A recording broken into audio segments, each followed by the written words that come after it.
हम लोग पढ़ेंगे आज त्रिकोणमिति। त्रिकोणमिति होता क्या है थोड़ा जान लें। शब्दों में देखेंगे, ये लिखा है त्रि। त्रि का मतलब ये होता है तीन। कोण, कोण का मतलब कोना ही होता है। इन गणित में कोण कहा जाता है।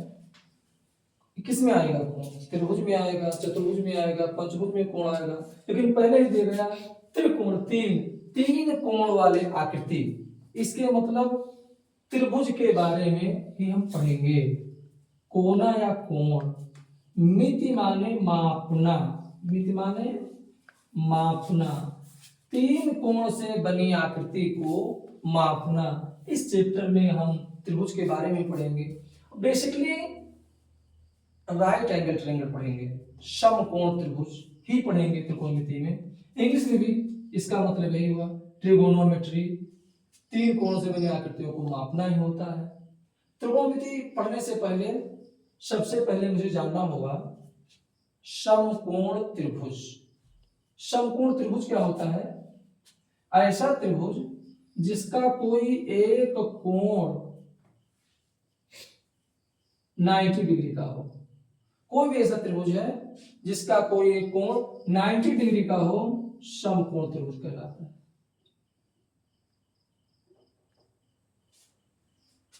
अब इसके जो भुजाएं हैं, इसके नाम भी होते हैं। निश्चित है कि आप लोग जानते होंगे, क्या जानते होंगे?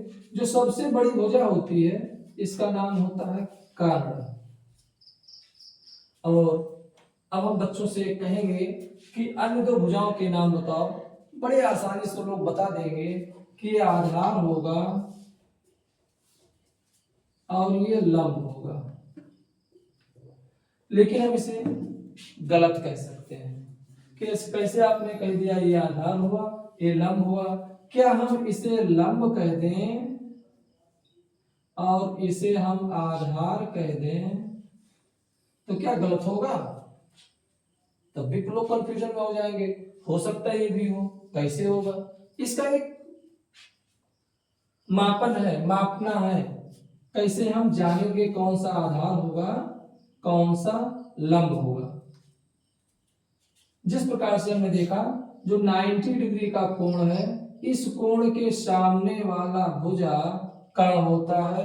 पहचान है कि सबसे बड़ा जो भुजा होगा वो कर्ण ही होगा। अब आते हैं हम लंब और आधार पर। लंब क्या होगा? आप जब तक लंब और आधार मत बताइएगा कि कौन सा लंब होगा, कौन सा आधार होगा, कब तक नहीं बताना? जब तक इन दोनों में से किसी का को कोण अंकित ना किया जाए।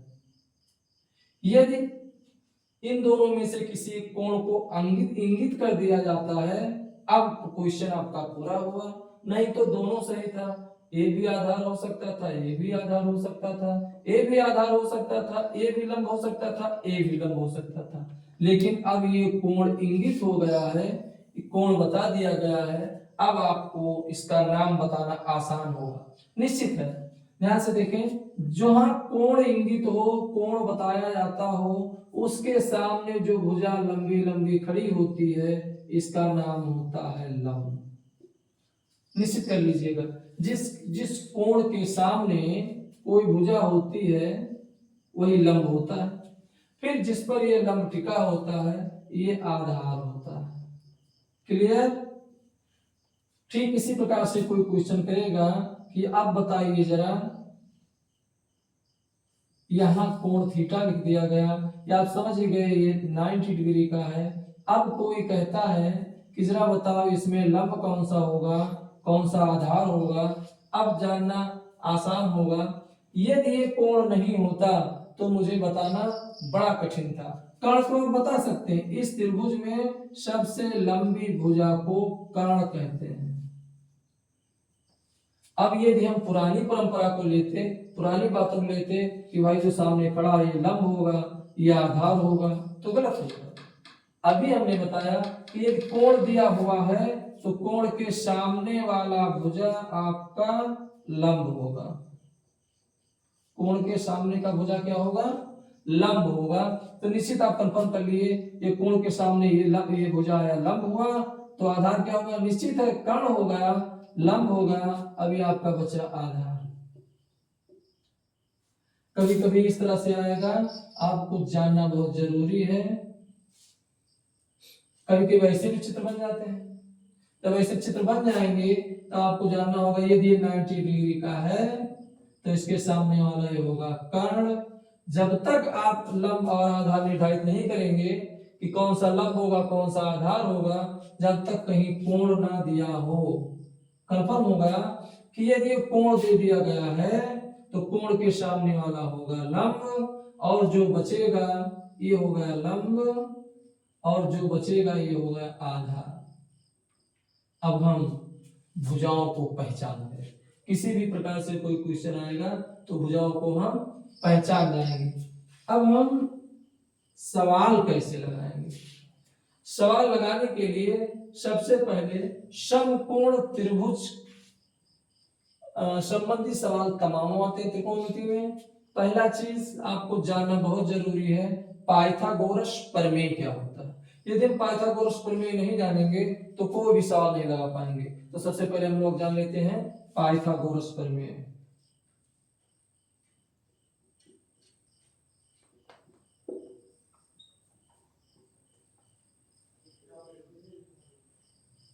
ये पाइथागोरस प्रमेय क्या होता है, समकोण त्रिभुज में ही होगा। आप लोग जानते भी होंगे लेकिन हम लोग फिर जान लेते हैं। समकोण त्रिभुज में किसमें होगा, समकोण त्रिभुज में, समकोण त्रिभुज में याद रखना होगा मुझे मानी, समकोण त्रिभुज में कर्ण पर बना वर्ग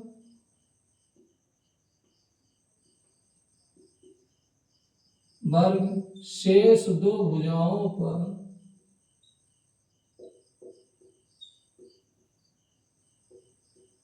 बने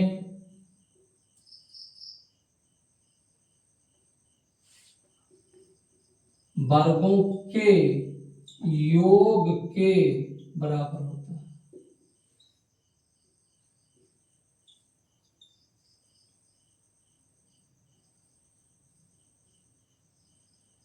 ये भाषा नहीं समझ पाए होंगे लेकिन इसे याद करना होगा, इसके सारे हम लोग समझ लेंगे। ये चीज कहना बहुत जरूरी होगा, समकोण त्रिभुज में कर्ण पर बना वर्ग शेष दो भुजाओं पर बने वर्ग के योग के बराबर होता है। कैसे, मान उदाहरण ले लेते हैं, ये बन गया समकोण त्रिभुज, समकोण त्रिभुज हुआ। मान लीजिए ये भुजा आपका 3 सेंटीमीटर है और ये आपका 4 सेंटीमीटर है। अब हम यदि नापेंगे, यदि ये 90 डिग्री का कोण है, यदि ये 90 डिग्री का कोण है और यदि हम नापेंगे ये चीज, ये तो 5 आएगा। कैसे 5 आएगा, क्योंकि हम पाइथागोरस प्रमेय जानते हैं इसलिए 5 जरूर आएगा। चलिए भाई चलते हैं, क्या होगा यहां से देखेंगे, ये कर्ण है, सवाल क्या कहता है, कर्ण पर बना वर्ग, जी ये कर्ण है तो कर्ण पर वर्ग बना दो, कर्ण का वर्ग हो जाएगा, ये कोण मान लेते हैं। अब क्या होगा, कर्ण पर बना वर्ग शेष दो भुजाओं पर, कोई भी भुजा ले लो, ये 3 है इसका भी वर्ग कर दो, और ये 4 है इसका भी वर्ग कर दो। देखो क्या आता है, ये आएगा 25, ये आएगा 3 त्रिका 9, 4 चौक 16, कितना होगा 25, ये भी 25 है। निश्चित है हमारा जो एज्यूम किया सही हुआ। इसी तरह से आप सारी चीज जान सकते हैं। यदि समकोण त्रिभुज बना हुआ है तो हम अगला क्वेश्चन फिर समझेंगे। अभी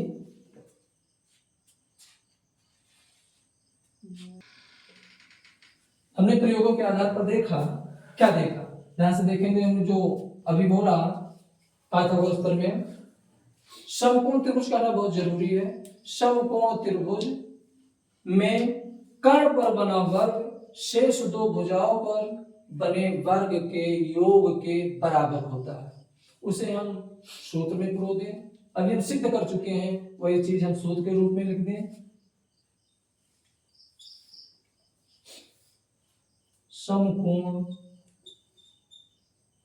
त्रिभुज में ये चीज लिखना बहुत जरूरी है। समकोण त्रिभुज बहुत जरूरी है।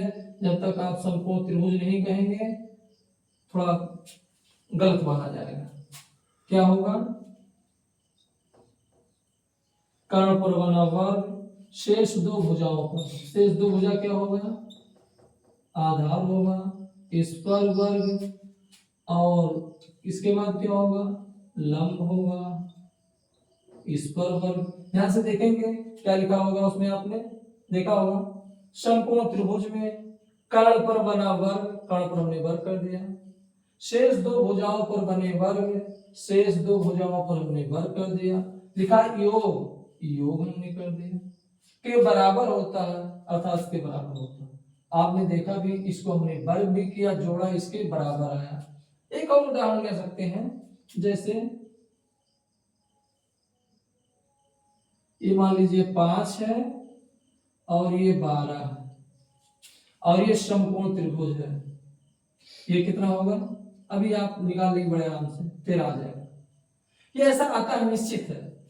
ये जैसा आता है तो इसे पाइथागोरियन त्रिक भी बोलते हैं। ये 3 अंक कैसे आए? सबसे बड़े भुजा का वर्ग कर लिया जाए, शेष दो भुजा हो उसका वर्ग किया जाए, योग कर दिया जाए, बराबर आते हो तो उसे पाइथागोरियन त्रिक भी कहते हैं। छोटे क्लास की बात है, 7-8 में आपने देखा होगा, लेकिन जो ट्रिग्नोमेट्री में आएगा उसे हम देखेंगे क्या होगा। इस पर सवाल बनते हैं, निश्चित है।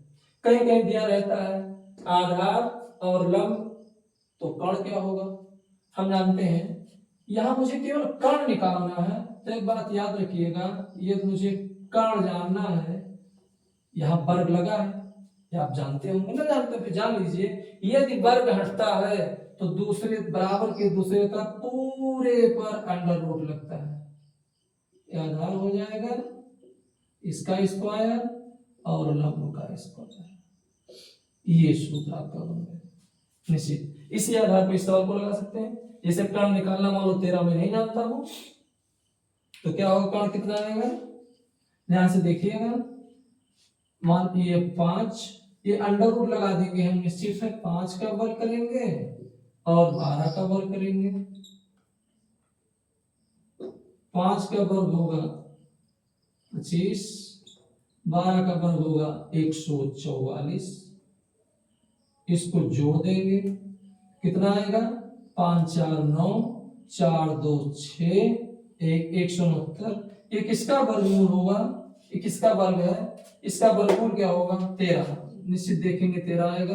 देखिए आगे आप आराम से निकाल सकते हैं। ऐसे कई कर्ण दिया रहेगा और आधार दिया रहेगा तो लंब पूछ लेगा, लंब दिया रहेगा तो आधार पूछ लेगा, आधार लंब सब दिए रहेंगे कर्ण। इस तरह से अनेकों सवाल बनते हैं, अनेकों क्वेश्चन बनते हैं।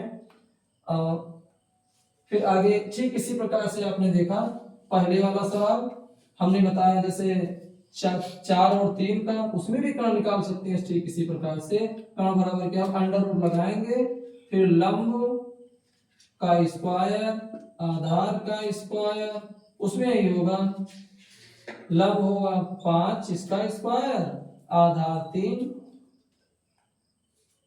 लंब 4 का स्क्वायर, 4 चौक 16, 3 त्रिका 9, कितना हो जाएगा? अंडर रूट 25, 25 का वर्गमूल 5। आपने देखा होगा ये कर्ण 5 आया था उस समय, यहाँ 5 आया था, यहाँ 3 था, 4। ठीक इसी प्रकार सवाल लगेंगे। आगे देखेंगे हम कि वो कर्ण तो निकाल लेंगे, अन्य कैसे निकालेंगे हम?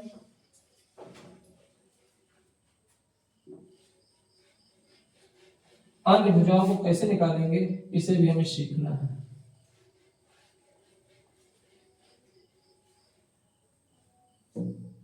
इसी समीकरण को उलट दें, आसान हो जाएगा लिखने में। क्या लिख दें? लंब का स्क्वायर प्लस आधार का स्क्वायर बराबर कर्ण का स्क्वायर। मान लीजिए लंब निकालना है, आधार को उधर ले जाएंगे, लंब यही रहेगा, लंब का स्क्वायर, ये हो जाएगा कर्ण का स्क्वायर, ये प्लस है इधर माइनस हो जाएगा, आधार का स्क्वायर। अब लंब निकालना या लंब स्क्वायर है, अभी हमने बताया यदि मुझे लंब ही केवल निकालना, स्क्वायर है, स्क्वायर हटाना है, स्क्वायर जब हटता है तो दूसरे साइड में पूरे पर अंडर रूट लग जाता है, वही चीज लिख देते हैं। इस सूत्र को आपको याद रखना है, सारे सवाल लग जाएंगे। ठीक इसी प्रकार से आप आधार भी निकाल सकते हैं, ये लंब का लंब बराबर क्या होगा। ठीक इसी प्रकार से जैसे आपने लंब निकाला वैसे आधार निकाल सकते हैं। आधार बराबर क्या होगा, अंडर रूट कर्ण का स्क्वायर माइनस लंब का स्क्वायर हो जाएगा।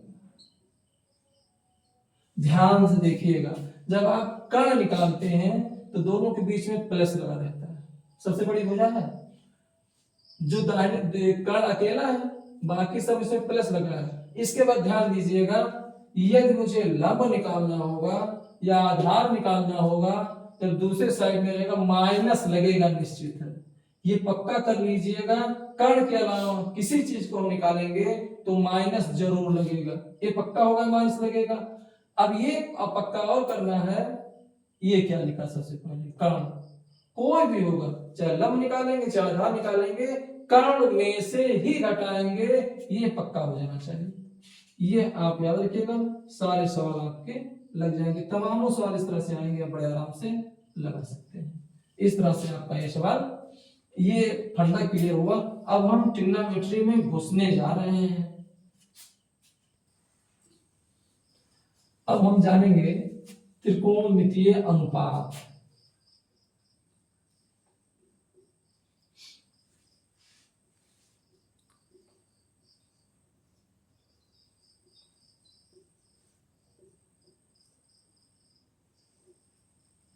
ट्रिग्नोमेट्रिकल रेशियो क्या होता है, नाम तो बड़ा फेमस है त्रिकोणमितीय अनुपात, एक नाम और है, याद रखिए, कहीं कहीं कहीं किताबों में मिलेगा, सभी किताबों नहीं मिलता है, लेकिन मिलेगा एक नाम और, भुजा और कोण में संबंध।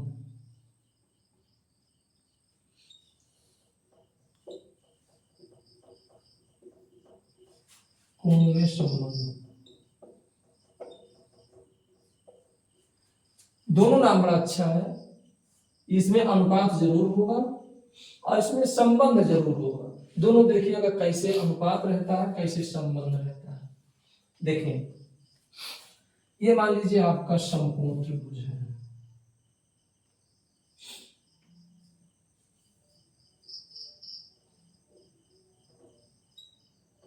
हम इसलिए कह रहे मान लीजिए, कोई जरूरी नहीं कि मेरा फिक्स हो, क्योंकि हाथ से बनाया हुआ है, पटरी प्रकार से बना होता फिक्स होता, हम ये समकोण त्रिभुज ही मानेंगे।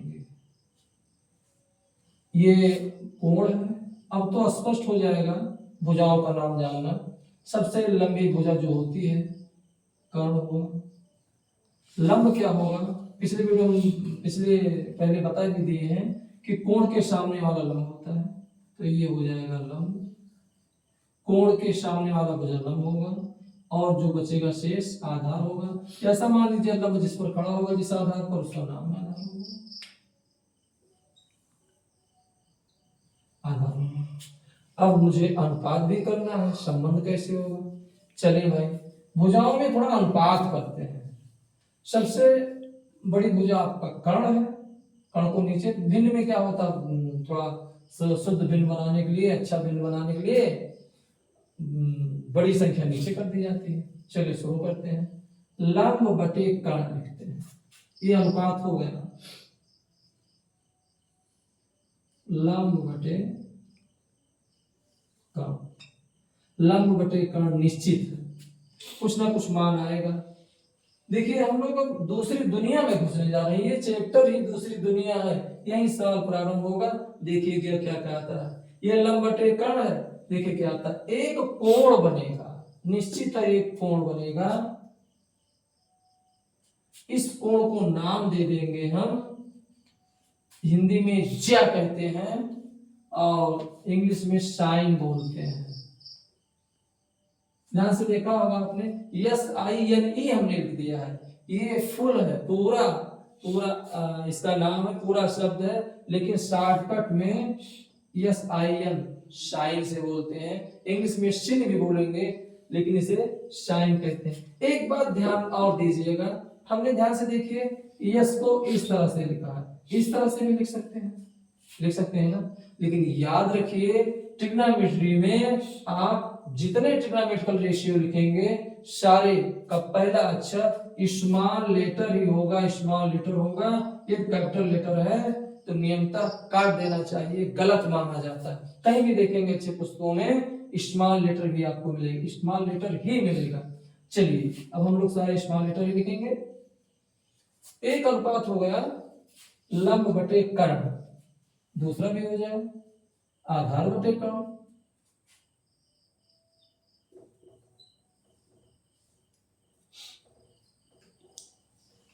आधार बटे कर्ण, ये भी एक कोण बनेगा, इस कोण का भी नाम है, इसका भी नाम अलग से हमने लिख दिया, गणितज्ञों ने लिख दिया। इसका नाम कहा कोज्या, कोज्या कहा गया, लेकिन इंग्लिश में कोसाइन कहा जाता है। कहा तो जाता है कोसाइन, कोसाइन, लेकिन इसको शॉर्टकट में कॉस ही लिखते हैं। याद रखिएगा, कॉस थीटा, ये कोण ही है, कॉस थीटा लिखते हैं। हो गया, लंब बटे कर्ण बराबर साइन थीटा, आधार बटे कर्ण बराबर कॉस थीटा। अब क्या बचा भाई? अब बचा लंब और आधार, इसको भी अनुपात कर दे। ध्यान देखिए, लंब बटा कर्ण कर दिया हमने, आधार बटा कर्ण कर दिया। अब ये दोनों बच्चे हैं, इसको भी कर देना। चलो कर देते हैं भाई। ये होगा लंब बटे आधार, लंब बटे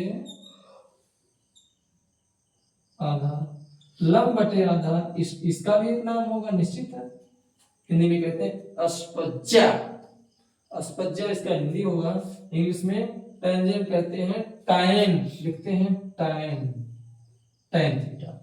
ये तीन बहुत महत्वपूर्ण है, यदि तीनों को हम याद कर लिए तो बाकी सारी चीजें याद हो जाती हैं। तीन ये बहुत मुख्य है, तो इसे याद करना बहुत जरूरी है। और ध्यान से देखिएगा, हम मुख्य क्यों गए, इसके मतलब और होंगे निश्चित है। यदि लंब बटे कर्ण है, ये भाई अनुपात में है, तो कर्ण बटे लंब भी हो सकता है, निश्चित है, उसका नाम तो दूसरा होगा। कर्ण बटे आधार भी हो सकता है, जैसे आधार बटे कर्ण है, निश्चित है होगा। और आधार बटे लंब भी हो सकता होगा, ये भी तीनों होंगे। लेकिन यदि तीन को हम याद कर लिए चीजों से, तो अपने आप याद हो जाएगा। इसे हम पलट देंगे, याद हो जाएगा। लेकिन सबसे पहले इसे याद करने का तरीका हम जान लेते हैं, ज्यादा अच्छा होगा।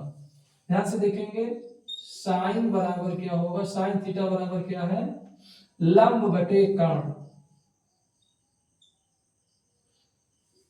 अधिकतर पुस्तकों में आपको इस तरह से लिखा मिलेगा, cos थीटा बराबर, ध्यान से देखिए काश लिखने में ये कुछल्ला लगा हुआ है, क्यों? यदि ये कुछल्ला ना लगा हो, यदि स्मॉल सी कहा जाए तो कैसे वैसे बनाओगे निश्चय लोग, और यदि ये लगा दिया जाएगा तो अब ये स्मॉल सी हुआ, ठीक है। इसलिए ये पीछे जरूर लगाना चाहिए, तभी सही माना जाएगा। यदि नहीं रहेगा कैपिटल सी माना जाएगा, नियमतः गलत हो जाएगा। काश थीटा क्या होगा, आधार बटे कर्ण।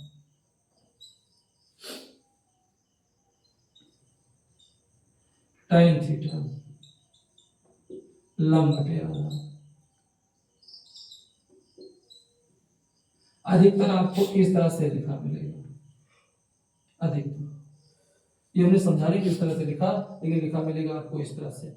हम याद कैसे करते हैं ये देखना है। ये साइन,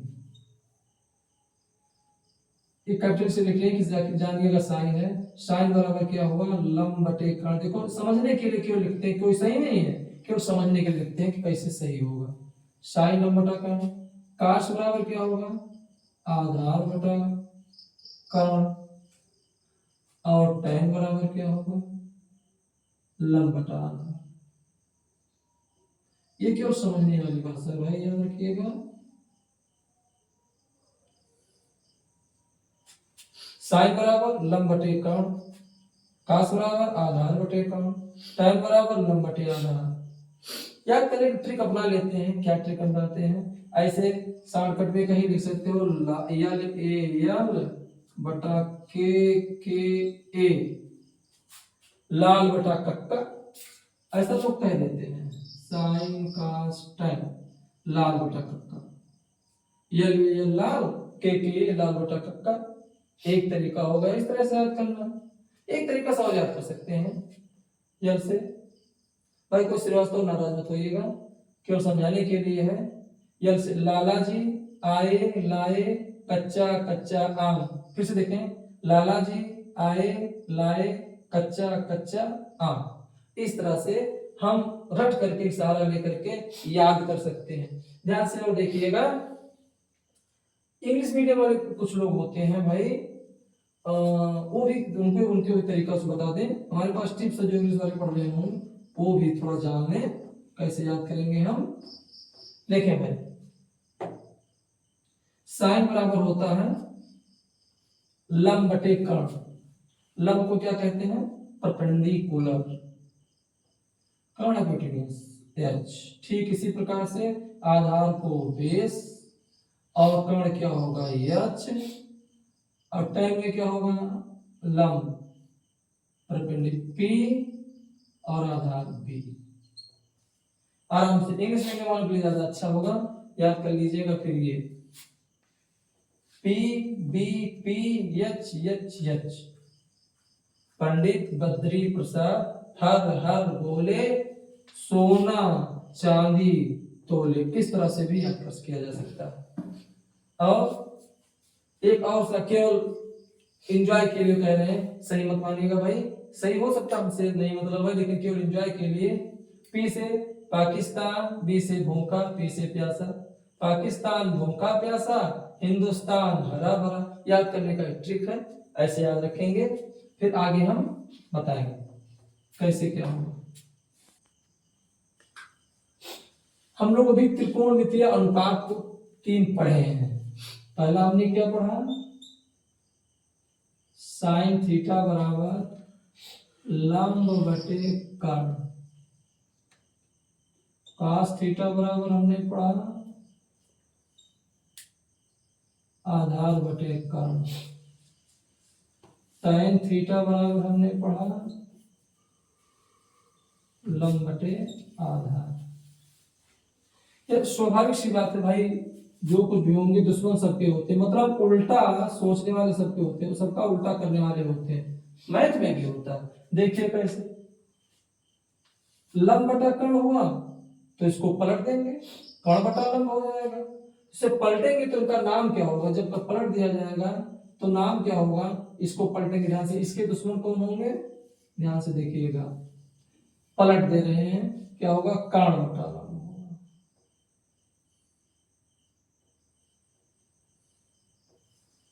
इसका नाम होगा, यहाँ टेस्ट चलते हैं, ज्यादा अच्छा होगा, धीरे धीरे चले, नहीं तो थोड़ा सीरियल उस तरह से है, इस तरह से। tan को पलटो, tan को पलटोगे तो क्या होगा? आधार बटे लंब, ये हो जाएगा cot थीटा। इसको भी पलटोगे क्या होगा? कर्ण बटे आधार।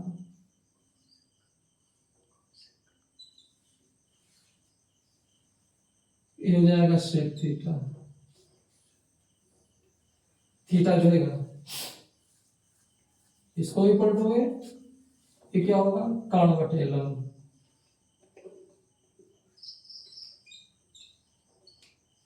ये भी थीटा होगा, इसका नाम होगा कोसेक थीटा।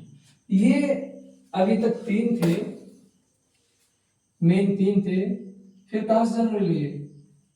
सबके दुश्मन होते हैं आपके, सबके दुश्मन होते हैं, सबके उल्टा करने वाले होते हैं। इसको पलट लीजिएगा, आराम से जान लीजिएगा। कैसे जानोगे तरीका? फिर एक बार और जान लीजिए। साइन बराबर लंब बटे कर्ण, कास बराबर आधार बटे कर्ण, और tan बराबर लंब बटे आधार। ध्यान से देखिएगा,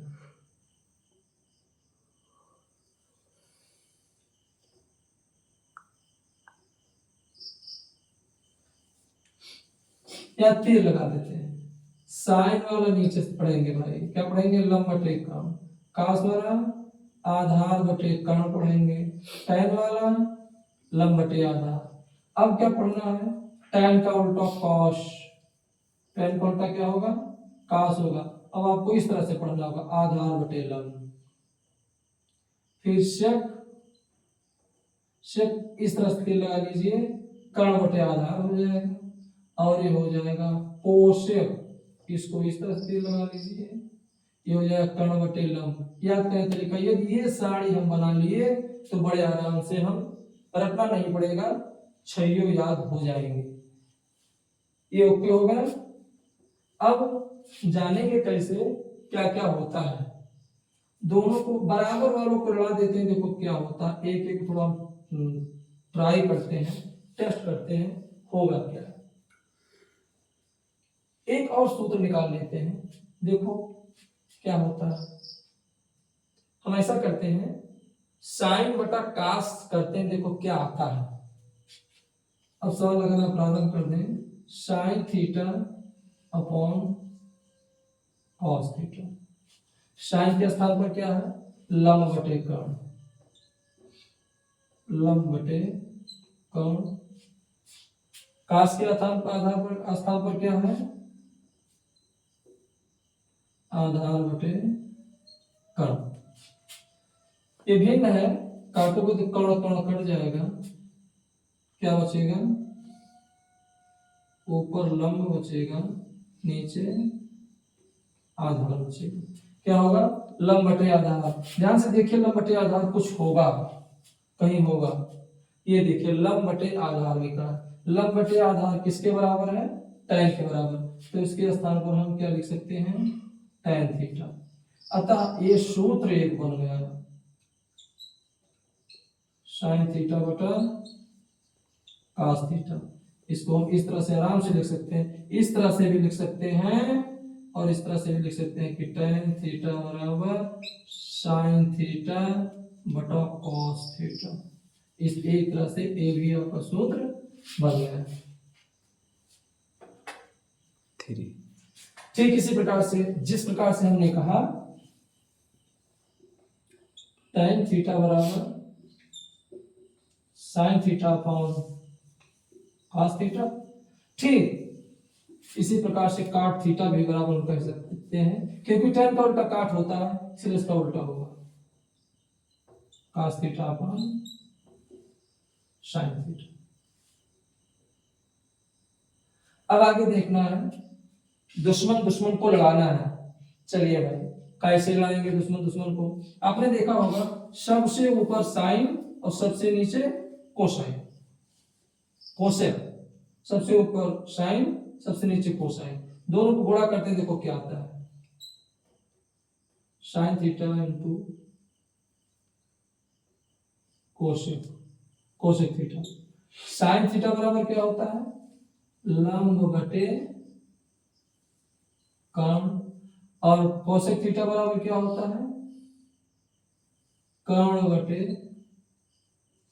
लंब। ध्यान से देखेंगे समझ में आएगा, देखिए लंब लंब कट गया।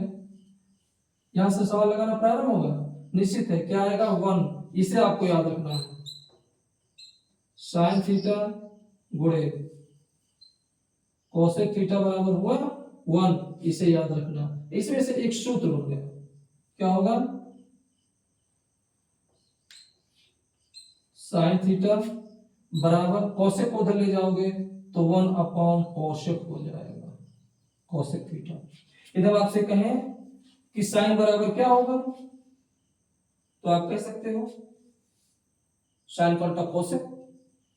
कुछ लोग कह देते हैं साइन बराबर 1 बटा कोसेक, साइन का उल्टा कोसेक कह देते हैं, लेकिन हम कहेंगे निश्चित है साइन थीटा बराबर 1 बटा कोसेक थीटा कहेंगे, निश्चित है, याद रखिएगा। ऐसे ठीक इसी प्रकार, जिस प्रकार से आपने सिद्ध किया ऐसे आप सिद्ध कर सकते हैं। cos थीटा बराबर क्या होगा, 1 upon sec theta. tan theta बराबर क्या होगा, ठीक इसी प्रकार 1 अपॉन cot थीटा। ठीक इसी प्रकार cot थीटा बराबर क्या होगा, काट का उल्टा क्या होगा, tan, tan थीटा।